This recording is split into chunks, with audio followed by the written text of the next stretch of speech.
مولا جب بھی سینے پہ سلاتے تھے تو ہر رات آپ نے دیکھا ہی ہوگا کہ ماں باپ اپنے بچوں کو کہانیاں سنایا کرتے ہیں، اس طرح سید الشہداء بھی اپنی بچی کو کہانیاں سنایا کرتے تھے۔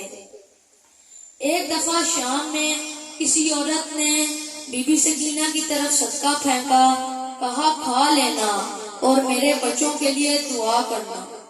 وہ حسین کی بیٹی تھی، جلال آ گیا، کہا ہم آل محمد والے ہیں، ہم پہ صدقہ حرام ہے۔ وہ عورت دوڑتی ہوئی اپنے گھر گئی اور نظر کی کھجور لائی، کہا میں تو نظر کی کھجور لائی ہوں، ذرا دعا کر دینا، تمہارے چہرے پہ بڑا نور ہے، یتیم بچوں کی دعا قبول ہو جاتی ہے۔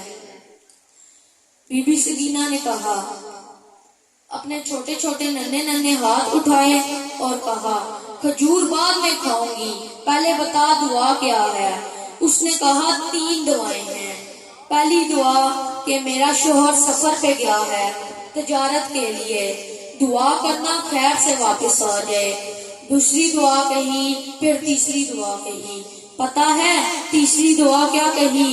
کہ جس طرح آپ یتیم ہوئی اس طرح میرے بچے یتیم نہ ہوں۔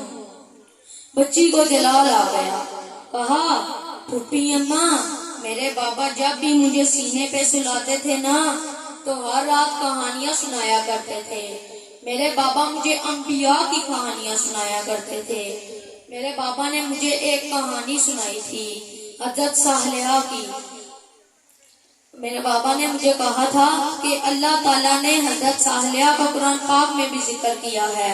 حضرت صالحہ کی امت نے، حضرت صالحہ کی ایک اونٹنی تھی، حضرت صالحہ کے امت نے اس اونٹنی کو قتل کر دیا۔